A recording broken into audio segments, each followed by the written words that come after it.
Alex, it'll be 24 years this March that I'm in radio. It was purely as a result of praying to God to open up the Red Sea for me that this happened. But I've told my listeners, and I'm going to tell them again today, and I'd like to mention it to your great audience.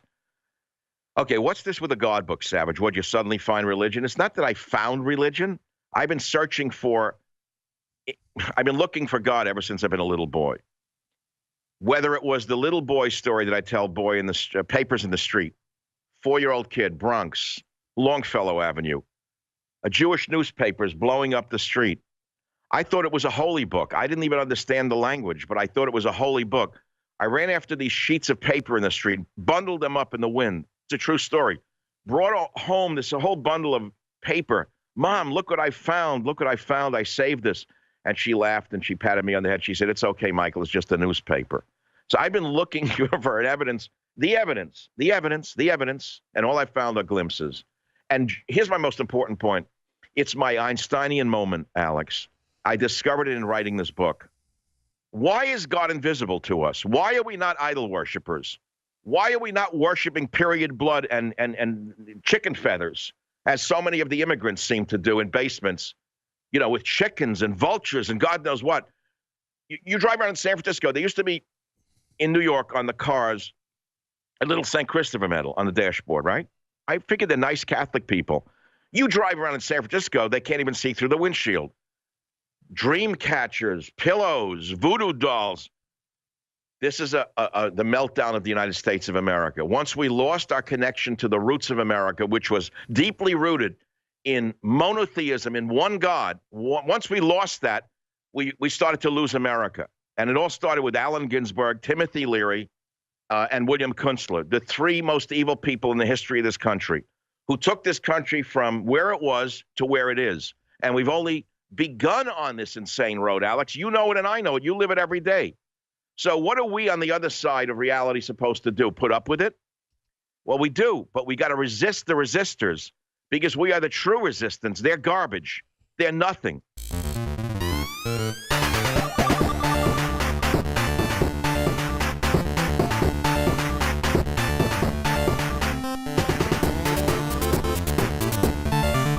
I'm Alex Jones, your host. We're now an hour into this worldwide broadcast, and joining us is a true visionary, best-selling author, researcher, scientist, Dr. Michael Savage. He's written many #1 New York Times best-selling books, but he's got the newest one I can't wait to read, God, Faith, and Reason. And I think we should start first with the book and the time we have him with us. Then we'll get into Russiagate and the calls for martial law, the calls for killing the president.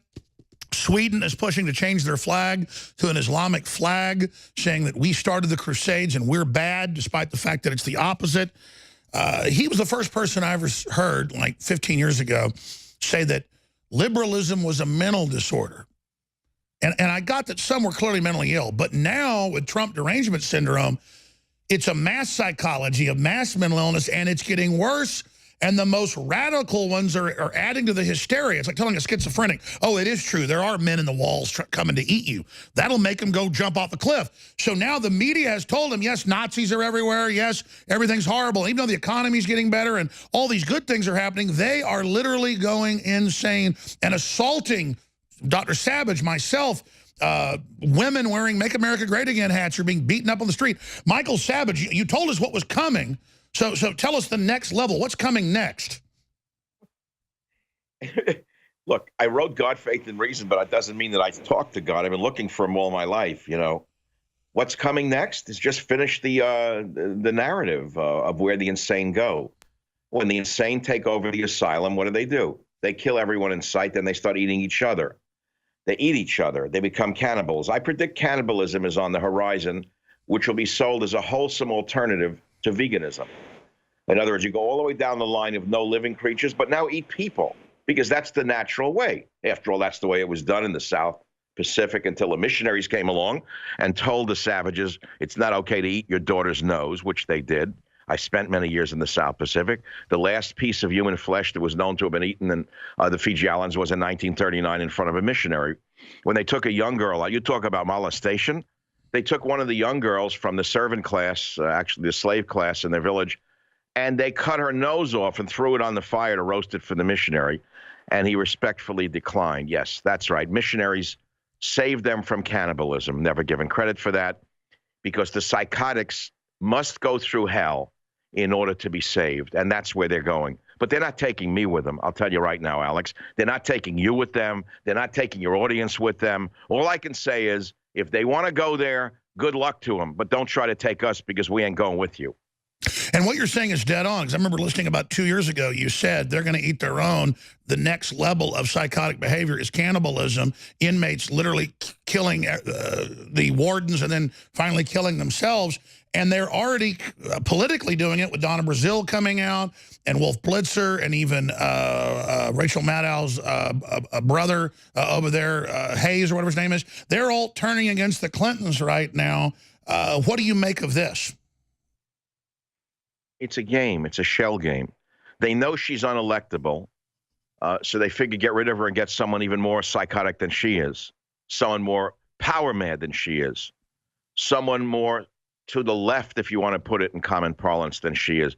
She's yesterday's news. She lost the election. She's burned her path is over. So they figure, burn her. What do they got to lose? This way they can make believe they're fair. And what is worse than Hillary Clinton?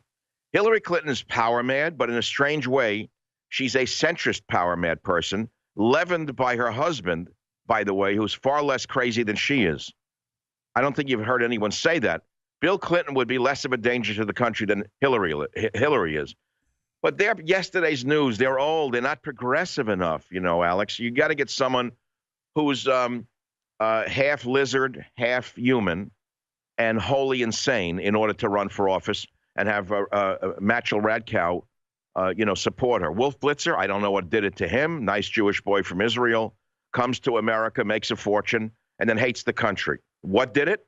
My guess is all the carbon dioxide from all the seltzer in Brooklyn. That's what I think accounts for most of the liberalism.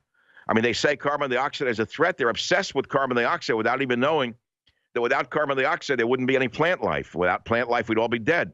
And, of course, what's interesting is that during the period when we had higher levels of carbon dioxide, I'm talking eons ago, there was more plant life, which allowed more animal life to grow. Having said all of that, all the years in New York City that the seltzer men were around selling these bottles of seltzer on trucks, it was a very popular beverage. Well, I think that the little bubbles of carbon dioxide in the seltzer water somehow crossed the blood-brain barrier. Exactly. And destroyed an entire generation that's now running the media. I can name them all. Wolf Blitzer, seltzer, carbon dioxide, toxic poisoning. Shall I name all of those who must have been OD'd on seltzer as children as they sat around the tables discussing Karl Marx and Engels for breakfast and then were sent to camps in the Poconos, the red diaper doper baby camps, where they could go to communist camps and sing the Communist Internationale? If you think I'm making this up, people don't know anything about the history of the New York liberal. I know everything about it because I ran from them. Well, absolutely. There's a lot of folks that actually went through that will tell you, like Joseph Farah, your friend from WorldNet Daily. He was a young Lebanese American, but his parents were communist in New York, and they literally sent him to communist camp and were literally training him to be a weather underground person. I know. Well, I was never trained to be a weather underground person. I was trained just to get out there and not get stepped on by life. And, here I am, Alex, it'll be 24 years this March that I'm in radio. It was purely as a result of praying to God to open up the Red Sea for me that this happened. But I've told my listeners, and I'm going to tell them again today, and I'd like to mention it to your great audience. Okay, what's this with a God book, Savage? Would you suddenly find religion? It's not that I found religion. I've been looking for God ever since I've been a little boy. Whether it was the little boy story that I tell boy in the papers in the street, 4-year-old kid, Bronx, Longfellow Avenue, a Jewish newspapers blowing up the street. I thought it was a holy book. I didn't even understand the language, but I thought it was a holy book. I ran after these sheets of paper in the street, bundled them up in the wind. It's a true story. Brought home this whole bundle of paper. Mom, look what I found. Look what I found. I saved this. And she laughed and she patted me on the head. She said, "It's okay, Michael. It's just a newspaper." So I've been looking for evidence, the evidence, and all I found are glimpses. And here's my most important point. It's my Einsteinian moment, Alex. I discovered it in writing this book. Why is God invisible to us? Why are we not idol worshipers? Why are we not worshiping period blood and chicken feathers, as so many of the immigrants seem to do in basements, you know, with chickens and vultures and God knows what? You drive around in San Francisco. There used to be in New York on the cars a little St. Christopher medal on the dashboard, right? I figured they're nice Catholic people. You drive around in San Francisco, they can't even see through the windshield. Dream catchers, pillows, voodoo dolls. This is the meltdown of the United States of America. Once we lost our connection to the roots of America, which was deeply rooted in monotheism, in one God, once we lost that, we started to lose America. And it all started with Allen Ginsberg, Timothy Leary, and William Kunstler, the three most evil people in the history of this country, who took this country from where it was to where it is. And we've only begun on this insane road, Alex. You know it and I know it. You live it every day. So what are we on the other side of reality supposed to do? Put up with it? Well, we do, but we got to resist the resistors because we are the true resistance. They're garbage. They're nothing. They're insane. They'll go away like you blow them down in the wind. And historically, we're going to come back and talk about... Not to fear them. They're nothing. They're garbage. And I want to know why the Hells Angels haven't come out, the plumbers haven't come out with pipes, the electricians haven't come out with wire and said, cross this line. That's it. You know, back in the 60s, during the anti-war demonstrations in New York, the head of the plumbers union said enough is enough with these scumbags. And he called out the plumbers to come out to the next hippie march. Let me tell you something. The hippies never marched again where the plumbers were. And that's what has to happen. There has to be a line in this country. It's enough of these insane crybabies. All right. Michael Savage is on fire today. So we're going to come back and get more into the book because he's absolutely right. He calls it his Einsteinian moment. It's true. Once you have just basic good God out of your life, you disintegrate into human sacrifice idiocy. The mass mental craziness is intensifying. We'll cover it on the other side. Yeah, I saw that's crazy about Drudge. I mean, it's unbelievable. I mean, this guy sends more traffic to the Washington Post than anyone else, and they attack him to show you how insane they really are. But let's forget Bezos for 1 minute. We say the enemy, they want to get us. You touched on an important point, okay? God, the way we know God, Christians or Jews in this country, gives us free will. We're the ultimately the most free people on earth. If we actually believe in God, we come to understand we have free will. He gave us life, but we have free will to act out our lives. The opposite are the statists or the central governmentists, if you want to call them, all of these other demons. They say, no, you have no free will. We are your will. We are your will. We are the Hitlers. We are the Stalins. We are the Mussolinis. We are the Pol Pots. We tell you what shall be. We are your will. You have no freedom. You're just a mote in the mire. A mote in the mire, you're nothing. And that is the greatest threat to these globalists, which is free will.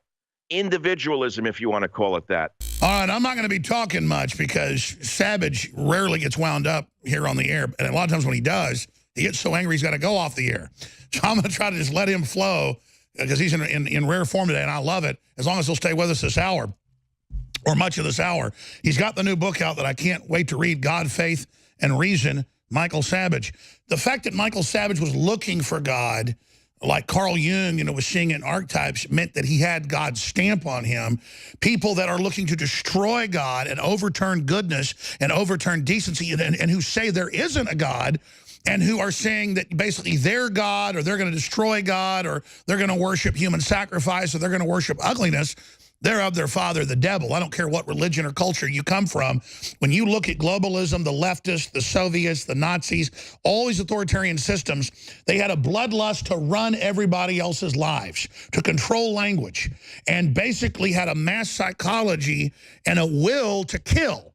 And that's what Michael Savage was starting to get into. And now we see the left going, yeah, we want guns. We're going to kill you. And we're communist. And we hate you. And we're going to bring in radical Islamics. And we're going to, let them promote slavery in their own countries. We're going to have Muslim women who are hardcore Islamicists like Linda Sarsour lead women's marches. We now learn what it's really all about as the gloves come off, the mask comes off, and we're face to face with 21st century evil. Michael Savage, you were on fire last segment. I'm showing footage of Mall of America from 2 days ago on our TV feed where a Somali man stabbed another 2 people screaming Allah Akbar, and now many areas of the country look like Somalia. Please continue.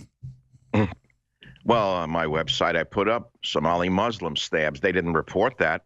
They said it was a burglary gone wrong. I never saw such propaganda in my life. Trump calls it fake news. This is not fake news. This is beyond Goebbels, what we're seeing. I have never thought I'd lived through a time when you look at people in the media, they look normal. They look like they want to live. They don't look suicidal. You know, ordinary men, women of all races, they're insane. They're suicidal. They're digging their children's graves. What is it going to take for them to understand that they are the problem? They're the gatekeepers of information. We're marginal. You have a small show that's large in reach and power. I have a show that's small in a way, but very large in reach and power. Alex, can we save the country from these insane bastards before it's too late? Well, this is different than other countries. We're not disarmed. We haven't been disarmed. And let me tell you something. There are tens of thousands of retired military, retired cops, and unretired military and unretired cops. No one's stepping on them. It's just not going to be as easy as it was in 1917 in Russia, where the guns had been seized. It's certainly not going to be as easy as the knocking on the door in Germany, Poland, Hungary, and the other places where the Jews and others had been disarmed. And let me tell you something. And is that why else. they're so upset? Is because our ancestors laid down provisions for just their type of scum? I don't know who we're talking about. We say they. Who's the head of this? I mean, who are the leftists? Mentally ill devil worshippers? How many are there? How many are there of these boogeymen? Who are they? Who are they? Who's actually? They're the SJWs. They're the mainstream media. It's the Hollywood crowd. It's the big mega banks. It's all the elites that want to. It's people like Jeff Bezos, who gets all this taxpayer money and all these monopolies, and then he's literally working with the Washington Post to try to shut me and Matt Drudge and others down and calling us all Russian agents. Yeah, I saw that's crazy about Drudge. I mean, it's unbelievable. I mean, this guy sends more traffic to the Washington Post than anyone else, and they attack him to show you how insane they really are. But let's forget Bezos for 1 minute. We say the enemy, they want to get us. You touched on an important point, okay? God, the way we know God, Christians or Jews in this country, gives us free will. We're the ultimately the most free people on earth. If we actually believe in God, we come to understand we have free will. He gave us life, but we have free will to act out our lives. The opposite are the statists or the central governmentists, if you want to call them, all of these other demons. They say, no, you have no free will. We are your will. We are your will. We are the Hitlers. We are the Stalins. We are the Mussolinis. We are the Pol Pots. We tell you what shall be. We are your will. You have no freedom. You're just a mote in the mire. A mote in the mire, you're nothing. And that is the greatest threat to these globalists, which is free will. Individualism, if you want to call it that. So I, as a tremendously independent individual, I never liked anyone telling me what to do. It's just a part of my nature. It doesn't mean I'm a tough guy. I'm not bulletproof. I'm just resistant to people telling me what to do. You're not taking it lying down. Whether it was a teacher saying to me when I was young, you're not a gentleman. I used to hear that all the time. I didn't want to be a gentleman. What do you mean you're not a gentleman? What does that mean? Remember how they train kids? You're not a gentleman? What do you want me to do? What, do you want to step on me and put on a skirt? You want to turn me into like a trans whatever? I mean, get off my back. Don't tell me what to do. I'll tell you what to do. So now we're facing this thing with God. Let's go back to God. The E equals MC squared moment. I didn't even explain it. It's the most important thing. Okay. So all my life I looked for God. I can't find him. I'm saying, where's God? Where's God? I can't see him. The Buddhists worship a statue, right? In essence, they're idol worshipers. I love their poetry, but basically you're worshiping an idol. All of these Catholics who left Catholicism to fake Buddhism, you know, with the hands in the restaurants, like, thank you for the water, and they thank the waiter 50 times for a napkin. They don't even know what Buddhism is. That's not Buddhism. The fallen American religious person who becomes a Buddhist, they don't even know what Buddhism is. Okay, so now we come to us. We can't find God. We can't see God. We can't touch God. Why? Aha, the moment. God doesn't want us to see him, feel him, and touch him. Why? Because in searching for him everywhere, that's the finding. In searching, we find. That's the success. By the way, I hadn't read your book, but you notice I just said that. The fact that you were seeking as a child showed, I mean, that's the proof right there. Well, I always was looking for his presence, whether it was the newspaper blowing down the street or looking at cloud formations or studying the stars, or, I became a biologist for a reason, which was to, when I first saw the bones of a bird in anatomy, and I said, oh my God, look how God, or the grand designer, created the bones of a bird are hollow. Why are they hollow? So the bird can fly. The bones are lighter than ours, right? Mammalian bones are not hollow. The bird's bones have holes in them, in essence. I said, this is so genius, right? And then you look at the bird's wing, fold it up, and you unfold it, and you see anatomical similarities to our hands, and you say there has to be a grand design. Then you study Einstein. The kids in college have the picture of him with the crazy hair with the tongue out. That wasn't Einstein.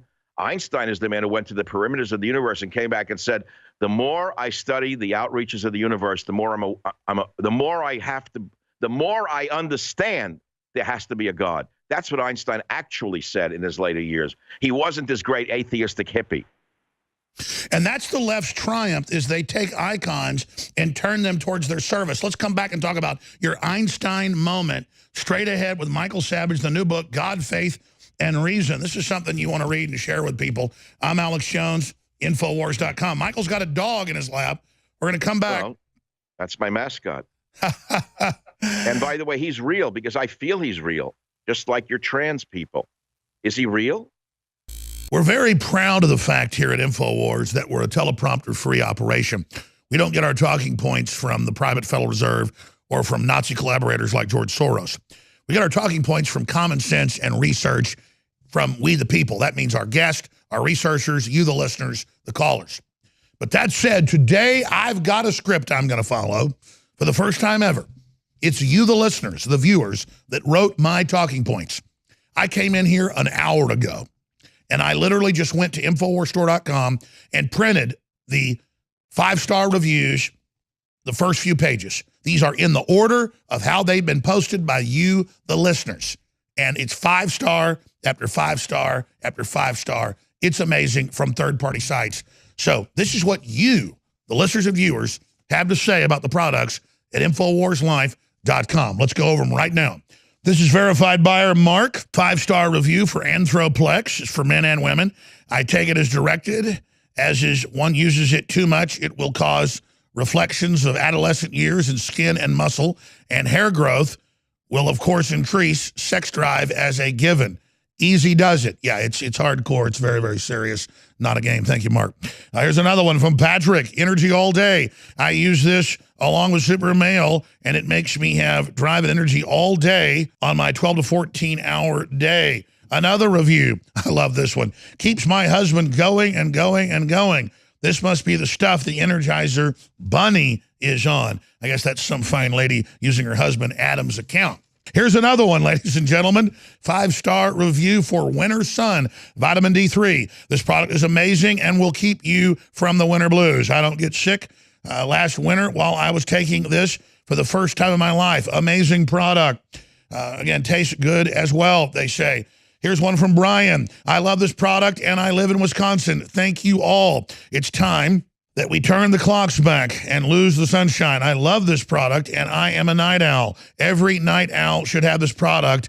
I will buy this product as soon as possible again. And I should add, that's a great name for this product. Not just for the winter, but for night owls as well. In fact, it'd probably be called Night Owl. Night Owls, Winter Sun, or Night Owls get sun in the winter. Okay, I'm gonna stop. I said I'd shut up. But back to the script. Liquid Sunshine's what they call it. I love that name too. I will be using this product for 2 years now. It's wonderful out in the Pacific Northwest to get this Liquid Sunshine. Patrick, thank you for the support and for the review. You make it literally possible. Continuing with Silver Bullet, the highest quality 30 parts per million colloidal silver out there. Dale, should be called Magic Bullet. Oh my gosh, the listeners are so much smarter than me, and I'm not being patronizing. But kind of, that's what a silver bullet's supposed to be, though, kind of. So I've been using Silver Bullet colloidal silver for years now. This was the first product I purchased from InfoWars Store. Whenever I feel the first stages of cold or sore throat coming on, a dose of Silver Bullet colloidal silver has always ended it before it starts.